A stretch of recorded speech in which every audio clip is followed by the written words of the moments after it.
Shalom. Tema firman Tuhan hari ini, apakah masih perlu untuk beribadah di gereja atau tidak? Saya akan menjawab pertanyaan orang-orang yang berkata demikian. Sekarang ini kan sudah banyak pengkhotbah-pengkhotbah di media sosial. Sekarang ini kan sudah banyak berita-berita firman yang disampaikan di YouTube, di Facebook, di TikTok, dimanapun di dunia maya, banyak pengkhotbah-pengkhotbah. Jadi, apakah masih perlu untuk kita datang ke gereja? Apakah masih perlu untuk mencari Tuhan di gereja? Kan di rumah kita bisa lihat ibadah online. Kan di rumah sudah banyak kita bisa lihat di HP pendeta-pendeta yang luar biasa. Pendeta-pendeta yang terkenal yang menyampaikan firman Tuhan. Dan pada kesempatan malam hari ini saya akan menjawab saudara-saudara sekalian yang melontarkan pertanyaan demikian. Dan jawaban yang saya akan sampaikan malam hari ini lewat firman Tuhan bukan menurut pandangan saya pribadi. Bukan menurut pemikiran saya pribadi, tetapi saya akan jawab pertanyaan-pertanyaan saudara menurut Alkitab. Amin. Kita orang percaya, kita orang Kristen, orang yang dikatakan pengikut Yesus. Segala sesuatu yang kita lakukan, segala sesuatu yang kita perbuat, itu harus berdasarkan firman Tuhan. Amin. Bukan berdasarkan perkembangan zaman, bukan berdasarkan perubahan zaman, bukan berdasarkan keadaan dunia, tetapi apa yang ditulis dalam Alkitab itu yang perlu kita praktekkan. Apa yang ada dalam firman Tuhan itu adalah contoh yang paling sempurna. Tidak ada contoh yang sempurna selain daripada contoh di dalam Alkitab, selain daripada teladan dari firman Tuhan. Saudaraku, kita akan melihat di dalam perjanjian baru, di dalam kitab Lukas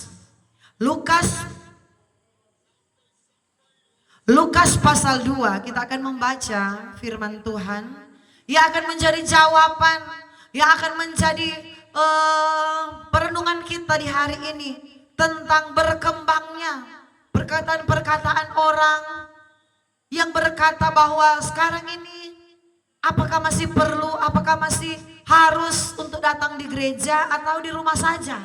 Mari kita akan melihat jawabannya di dalam kitab Lukas.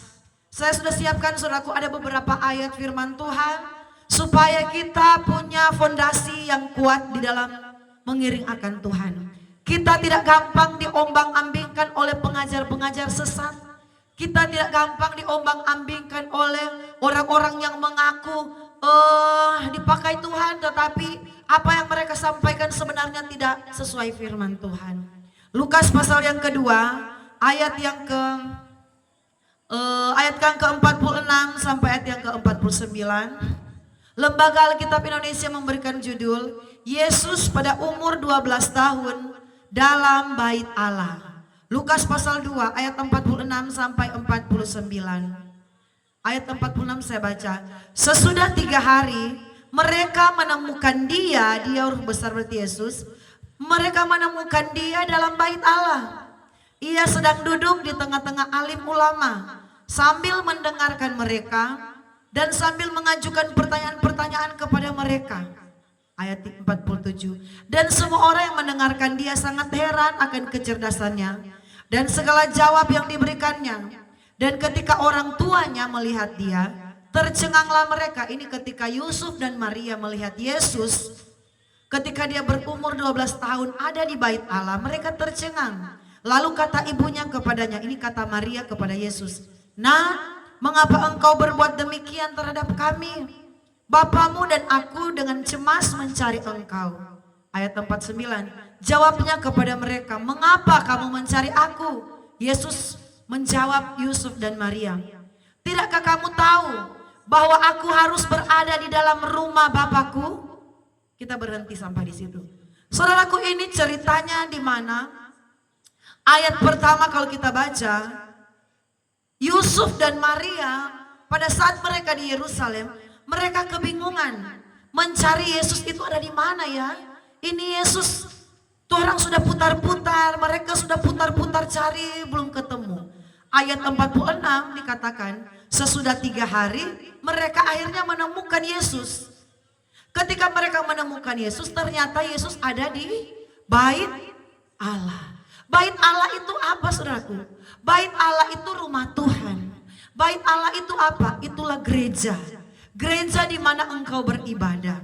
Gereja di mana engkau terdaftar sebagai jemaat. Itulah bait Allah. Saudaraku, kalau kita lihat perjanjian lama, banyak orang yang protes. Jangan lihat lagi katanya di perjanjian lama. Itu kan sudah lama. Sudah tentang hukum Taurat. Jadi gak perlu lagi dibawa-bawa di zaman sekarang. Itu bagi orang yang suka protes firman. Sebenarnya saudaraku, untuk lengkapnya kita harus mensinkronkan. Baik kita melihat di perjanjian baru dan di perjanjian lama. Kalau kita kembali ke perjanjian lama itu lebih jelas lagi. Bagaimana saudaraku, Daud dia membangun rumah Tuhan. Daud dan Salomo mereka bekerja sama.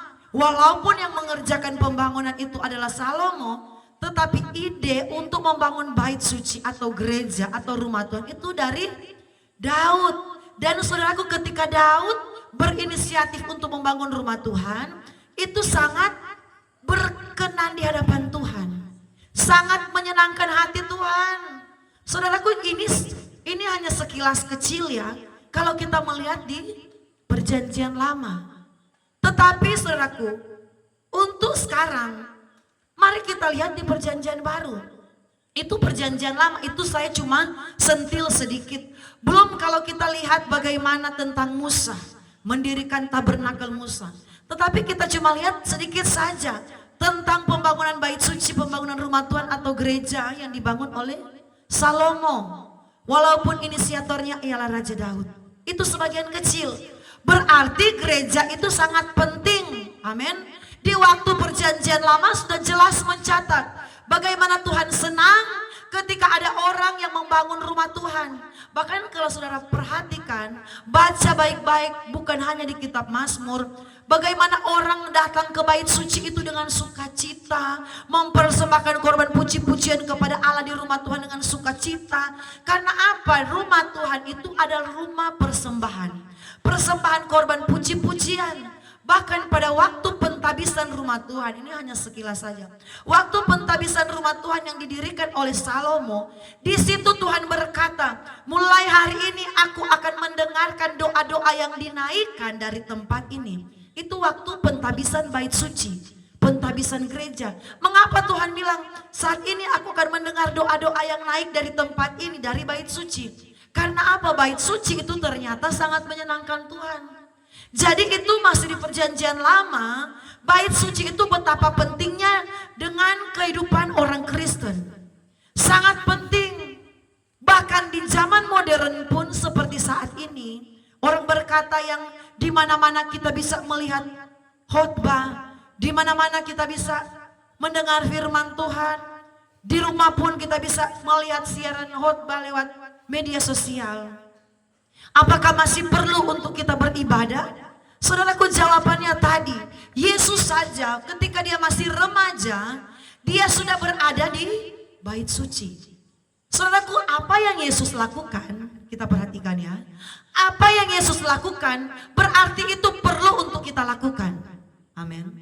Apa yang Yesus lakukan itu sangat penting untuk kita contohi. Apa yang Yesus lakukan itu sangat penting untuk kita teladani. Jadi jangan kita mendengar pengajar-pengajar sesat yang berkembang di media sosial yang mengajarkan bahwa tidak perlu lagi ke gereja, di rumah saja kamu bisa ibadah, di rumah saja kamu bisa dengar firman Tuhan. Memang benar saudaraku, di rumah pun kita bisa memuji Tuhan, amin. Di kamar saudara, di ruang tamu saudara bisa memuliakan Tuhan, bisa beribadah kepada Tuhan, bisa baca Alkitab, bisa ya semua bisalah beribadahlah. Tetapi jangan engkau tinggalkan persekutuan yang indah dengan Tuhan di dalam bait suci. Jangan kita meninggalkan pertemuan-pertemuan ibadah kita di dalam gereja, saudaraku. Jangan kita punya, saudaraku, jangan kita pakai pendapat pribadi kita. Kita harus pakai pendapat firman Tuhan. Banyak orang di hari-hari ini membenarkan diri dengan pendapat pribadi, dengan cara berpikir pribadi, dengan cara pikirnya sendiri, tanpa dia menyesuaikan dengan firman Tuhan. Saudaraku, hidup kita ini harus disesuaikan dengan firman. Kalau firman berkata bait suci itu sangat penting, bait suci adalah tempat kita untuk beribadah, jangan kita pakai pemikiran sendiri. Mari kita datang di gereja.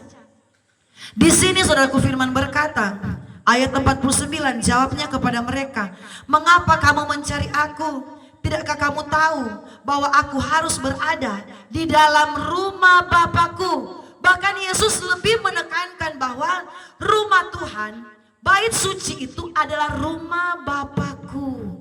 Jadi tempat yang kudus untuk kita beribadah kepada Tuhan, untuk kita memuliakan Tuhan. Gereja itu adalah tempat pembentukan iman kita kepada Tuhan.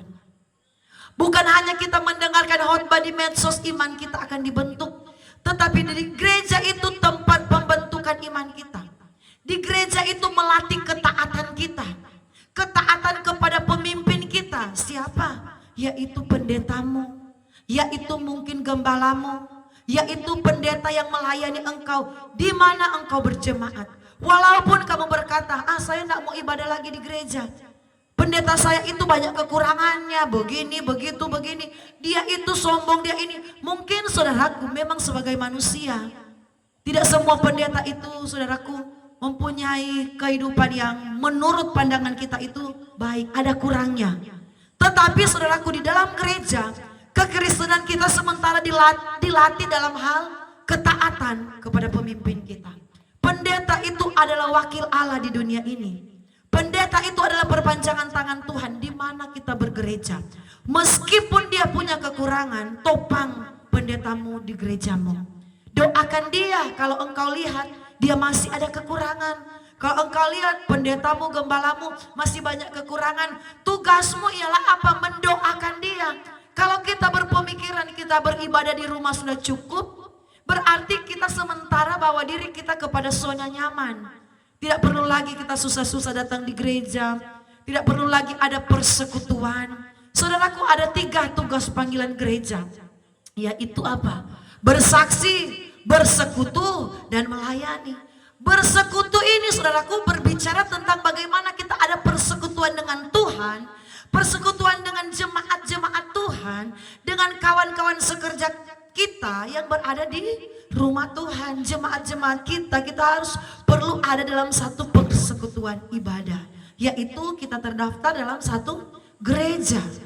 Saudara yang diberkati oleh Tuhan, kalau kita melihat ayat yang lain di dalam kitab Lukas pasal yang ke-19, ini ayat yang lain saudaraku, Lukas 19 ayat 46 sampai 47. Saya baca. Lembaga Alkitab Indonesia memberikan judul Yesus menyucikan bait Allah. Ayat 46 sampai 47. Katanya kepada mereka, ada tertulis, rumahku adalah rumah doa, tetapi kamu menjadikan sarang penyamun. Ayat 47. Tiap-tiap hari ia mengajar di dalam bait Allah. Imam-imam kepala dan ahli-ahli Taurat serta orang-orang terkemuka dari bangsa Israel berusaha untuk membinasakan dia. Saudaraku, kita berhenti, kita baca ayat 47. Di situ jelas, tiap-tiap hari ia mengajar di dalam bait Allah. Ia huruf besar berarti Yesus.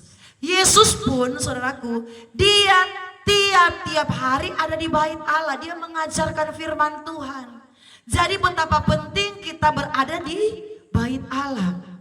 Jangan kita terpengaruh, jangan kita mendengar pengkhotbah yang ada di medsos yang tidak sesuai firman, yang memakai cara pandang pribadi dan mereka menyalurkan lewat pemberitaan firman, padahal itu adalah ajaran yang menyimpang atau ajaran yang sesat.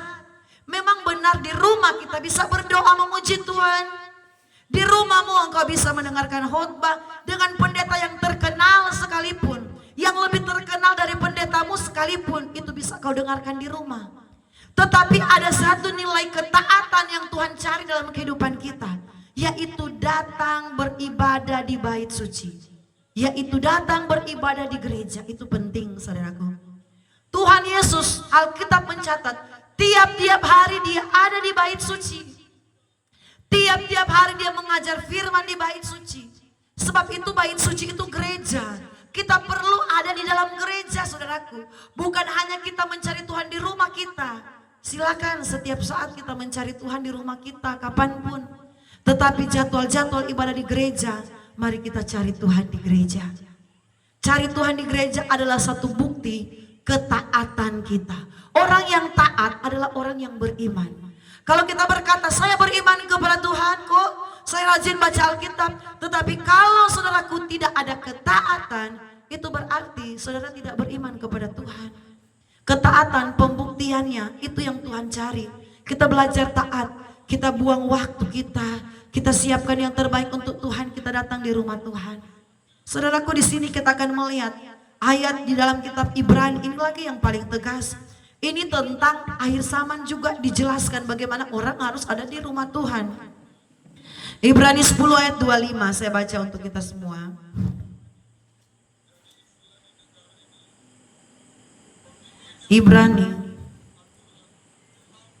Ibrani pasal 10 ayat yang ke-25. Ini sudah perhatikan baik-baik. Ketekunan.